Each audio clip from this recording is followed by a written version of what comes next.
Love infinite channel में आप सभी का बहुत बहुत स्वागत है। लाइक एंड शेयर करने के लिए आप सभी का बहुत बहुत धन्यवाद है। और आज हम बात करते हैं कि twin flame tarot cards reading किस तरह से काम करता है।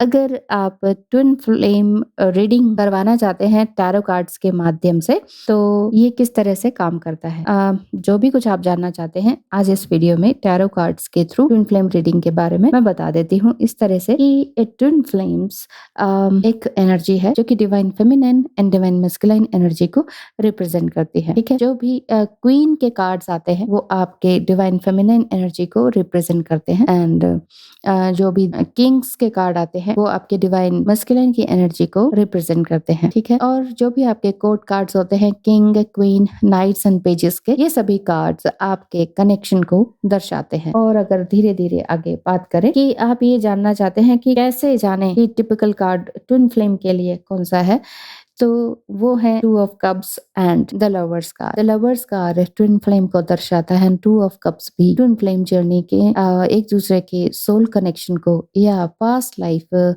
में एक दूसरे का सोल कनेक्शन था, या फिर ये कहें कि cosmic marriage already have been done. ये वाले कार्ड्स आपको शो करते हैं कि यस, आप दोनों एक दूसरे के ट्विन फ्लेम्स हैं और आप दोनों बहुत प्यार में हैं। बहुत ही ब्यूटीफुल डिवाइन कनेक्शन आप दोनों का इस कार्ड्स के थ्रू पता चलता है। बहुत सारे ट्विन फ्लेम्स को ये सब कुछ पता चलने लगता है जब आप ट्विन फ्लेम जर्नी में सेपरेशन पीरियड में होते हैं, तो आप लगातार टैरो रीडिंग के थ्रू अट्रैक्ट होने लगते हैं। और टैरो रीडिंग एक तरह से आपका एडिक्शन भी बन जाता है। इसको आप रोक भी नहीं सकते हैं, लेकिन एक टाइम पीरियड आता है जब आप बिल्कुल ही एडिक्टेड हो जाते हैं, जब आप कई कई कई कई लगातार घंटे ट्विन फ्लेम्स की रीडिंग टैरो कार्ड्स के थ्रू देखने लगते हैं, क्योंकि आप अपने ट्विन फ्लेम से मिलना चाहते हैं और कैसे कनेक्ट कर सकते हैं, वो क्या सोच रहे हैं, क्या उनकी करंट फीलिंग है, आपसे सेपरेशन में है, चाहे वो आपके साथ ही सेम रूम में रहते हैं क्योंकि आप एक दूसरे के स्पाउस हैं और ट्विन फ्लेम्स भी है, या फिर अदर कंट्री या अदर सिटीज में, या बिल्कुल थोड़ा दूर या कुछ ही टाइम दूर आपसे रहते हैं। तो अधिकतर ट्विन फ्लेम्स के कार्ड्स इसी तरीके से आते हैं, बट ये थोड़ा सा मुश्किल होता है कि आगे क्या होने वाला है ये बताना। लेकिन फिर भी आपकी एनर्जी, अगर आप पर्सनल रीडिंग में आते हैं तो आपकी स्टोरीज सुनी जाती हैं और साथ ही साथ वो एनर्जी पिक की जाती है जो कि आपकी है, और साथ ही मेरी भी प्रैक्टिकल समझ होती है, और साथ ही एंजेलिक रीडिंग होती है जो हमारे आसपास रीडिंग के दौरान एंजल्स होते हैं जिनको हम आह्वान करते हैं, जिनको हम बुलाते हैं, तो वो हमारे आसपास आके कार्ड्स को पुल करते हैं या पुल अपने आप ऑटोमेटिकली हो जाते हैं। तो जो भी कार्ड्स हमारे सामने आते हैं तो वो हम आपके सामने प्रदर्शित करते हैं। तो इसी तरह के ये कार्ड्स हैं, जैसे the fool, the world, the sun, the lovers card. ये सारे कार्ड्स आपके स्पिरिचुअल कनेक्शन को दर्शाते हैं। एंड टू ऑफ वांड्स एक तरह से पिलर्स को दर्शाता है कि हाँ, ये पिलर्स हैं, एक फेमिनाइन एक डिवाइन मैस्कुलाइन एनर्जी है। तो इसी तरह से सिक्स ऑफ कप्स जो है वो आपके फिजिकल कनेक्शन को भी दर्शाता है, एक दूसरे के प्यार को दर्शाता है, जो फिजिकल कनेक्शन हुआ है, सेक्सुअल कनेक्शन जिसे कहते हैं, वो उस चीज को दर्शाता है। Wheel of Fortune, the star, the king, इस तरह के सभी कार्ड्स आपके सोलमेट रिलेशनशिप्स को भी दर्शाते हैं। सोलमेट इन द सेंस कि पहली बात तो सोलमेट सोल कनेक्शन ही तो है, इसलिए ये सोलमेट जैसा ही है, अच्छा भी है, लेकिन ट्विन फ्लेम इसलिए है क्योंकि ये ट्रिगर करता है। तो इस तरीके से टैरो कार्ड्स के थ्रू आपकी एनर्जीज कैच की जाती हैं और आपको समझाया जाता है और पता चलता है कि ये twin flame tarot card reading चल रही है, और आपको इतनी जबरदस्त तरीके से क्लैरिटी मिलने लगती है कि यस, यही है। इसी से ही कार्ड्स के थ्रू ही रीडर्स ये पता कर पाते हैं कि आपकी एनर्जी किस तरीके से है और उनकी एनर्जी क्या है, और उस तरीके से कैसे आप दोनों का बॉन्ड चल रहा है और नेक्स्ट नियर फ्यूचर में आपके साथ क्या हो सकता है। बहुत ही ब्यूटीफुल एक्सपीरियंस और एडवाइस आपको दी जाती है टैरो कार्ड्स के थ्रू प्लस ओरेकल कार्ड्स के थ्रू। ओरेकल मींस देववाणी, तो देववाणी के थ्रू ये पता चलता है कि एंजल्स आपसे क्या कहना चाह रहे हैं। कार्ड्स में जो पिक्चर्स होती हैं वो आपको पर्टिकुलर इंफॉर्मेशन देती है हर तरीके से। तो रीडर्स को ये पता होता है कि उसमें पर्टिकुलर एक चीज जो भी बनी हुई है या कलर्स हैं वो क्या रिप्रेजेंट करते हैं, ये पिक्चर्स क्या रिप्रेजेंट करती हैं और क्या कहना चाह रही हैं और हमें क्या कहना है एग्जैक्टली। तो वही सारी चीजें हमारी वाणी के थ्रू, जो देववाणी है वो हमारी रीडर्स की वाणी के थ्रू आप तक पहुंचती है। और क्योंकि रीडर्स ऑलरेडी कनेक्टेड होते हैं यूनिवर्स से, तो फिर ये आपको पूरी तरीके से सही एनर्जी पिक करके बता सकते हैं। इस तरह की एनर्जी, ये सिर्फ कार्ड रीडिंग ही नहीं है कि कार्ड में जो लिखा है, जो याद किया है वो बस पढ़ दिया।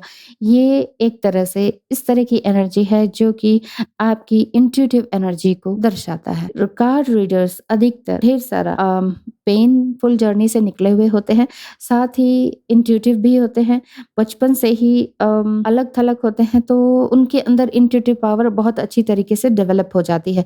एम्पैथ क्वालिटीज होती हैं, और एम्पैथ भी मैंने आपको बताया है कि बहुत सारी वैरायटीज होती हैं इसकी। तो अब आप कौन से एम्पैथ हैं, किस तरह के हैं, तो ये twin flame tarot card reading इस तरीके से की जा सकती है कि इंट्यूटिवली की जा सकती है। आप 3D वर्ल्ड में जो भी है वो ये कह सकते हैं कि तो जस्ट कार्ड्स हैं, जो भी आया पढ़ दिया। नहीं, सिर्फ पिक्चर्स को देखकर समझना ये इंट्यूटिव रीडर ही कर सकता है, जो कि समझकर आपको बता पाए कि आपके एग्जैक्टली पर्सन की क्या फीलिंग्स चल रही हैं। और कभी आप उनसे मिले तो आपको यही एग्जैक्टली वही समझ में आएगा कि अरे हाँ मैम, आपने तो यही कहा था। तो ये ट्विन फ्लेम कार्ड रीडिंग होती है। और जो कार्ड्स जो आते हैं वो मैंने आपको बता ही दिए हैं कि ट्विन फ्लेम है या सोलमेट्स हैं। कोड कार्ड्स भी इसमें बहुत सी भूमिका निभाते हैं कि उनकी पर्टिकुलर सिचुएशन इस टाइम क्या चल रही है, और वो कभी किसी थर्ड पार्टी में है तो वो उनके साथ क्या रिलेशनशिप है, क्या वाकई वो वहाँ खुश है या नहीं। कई बार सेपरेशन पीरियड में डिवाइन फेमिनाइन ये सोचने लगते हैं कि इतने टाइम से अगर नहीं हमारी बात हो रही है तो फिर हो सकता है उन्होंने मूव ऑन कर लिया वो, या फिर वो मस्ती में रह रहे हैं, लेकिन ऐसा होता नहीं है। डिवाइन मस्कुलाइन अपनी इस एनर्जी में घुलते चले जाते हैं, आपको मिस करते चले जाते हैं, लेकिन जैसे जैसे आप अपना न्यू वर्जन की ओर आगे बढ़ती जाती हैं, अपने सोल असेंशन पीरियड को बड़े अच्छी तरीके से, हाँ ये देख लीजिए, पेनफुल तो होता है, ये तो है अच्छा तरीका इन द सेंस कि पेन होते हुए भी आगे बढ़ते रहना। ये चीज अगर आप डेवलप कर पाती हैं, और इतना उन्हीं से दुख मिलना और उन्हीं को माफ करते रहना, ये वाली चीज आप डेवलप कर पाती हैं, या फिर अनकंडीशनल लव जिसे कहते हैं, उस चीज को आप अपने अंदर नई तरीके से इनकलकेट कर पाते हैं, डेवलप कर पाते हैं, तो फिर वहां से आपकी न्यू जर्नी शुरू होती है। मीन्स न्यू वर्जन आपका बनकर निखर कर आता है। जैसे कंप्यूटर्स में होता है ना, न्यू वर्जन लेना है हमें, तो हम क्यों लेते हैं न्यू वर्जन? क्योंकि पिछला वर्जन उतना एबल नहीं था, उतना सक्षम नहीं था काम करने के लिए। तो अब जो न्यू वर्जन आता है कंप्यूटर्स में, तो हम उसे क्यों पसंद करते हैं? क्योंकि उसमें नई नई तकनीक होती है, नए नए फीचर्स उसमें जुड़ जाते हैं, नए नए ऑप्शंस जुड़ जाते हैं, नए नए क्लिक्स ऑप्शंस आप में जुड़ जाते हैं, और आपको फैसिलिटीज बहुत ज्यादा मिलने लग जाती हैं। फिर वो न्यू वर्जन पसंद किया जाने लगता है। इसी तरीके से डिवाइन फेमिनाइन के अंदर न्यू वर्जन को क्रिएट करने के लिए डिवाइन मस्कुलाइन आपको ट्रिगर करते हैं, और आपको एक नया ही इंसान बनाकर इस 3D वर्ल्ड में पेश करते हैं, जो कि आप पिछले कुछ सालों में या कुछ महीनों पहले थे ही नहीं। आप उसको कुछ नया ही बनाकर पेश करते हैं, तो और आप कुछ नया वाकई बन जाते हैं। अपने लिए तो आपने हेल्प करनी सीख ली होती है, जिसे सेल्फ लव भी कहते हैं, और फिर आगे आप दूसरों की हेल्प के लिए भी तैयार हो जाते हैं। तो ये था आज का छोटा सा वीडियो, जो कि twin flame tarot card reading के बारे में आपके लिए जानना जरूरी था। बहुत से लोग पूछते हैं ना ये किस तरीके से करता है, तो इस वजह से ये वीडियो बनाई है। नेक्स्ट वीडियो में ये भी बनाना चाहूंगी। कुछ लोग हैं जो छोटे हैं, टीनेजर्स हैं, और ये जानना चाहते हैं कि ये ज्योतिष या एस्ट्रोलॉजी किस तरह से काम करती है, ये क्या चीज है, क्या बला है, जो हमारी हर एक सोल की हर एक चीज को, या आगे आने वाली चीज को, या पिछले जो हुआ है या पास्ट लाइफ में जो हुआ है उसके बारे में बता देते हैं। ये कैसी गणना है, ये किस तरह का कैलकुलेशन है, तो उसके बारे में थोड़ा सा बताना चाहूंगी नेक्स्ट वीडियो में। Thank you so much. आपकी जितनी भी क्वेरीज हैं उनको मैं पूरा कर पाऊँ, यही मेरा मेन मोटिव है। Thank you so much. Video को पूरा देखने के लिए, सुनने के लिए बहुत बहुत धन्यवाद। लाइक, शेयर एंड सब्सक्राइब करना ना भूलिएगा। धन्यवाद।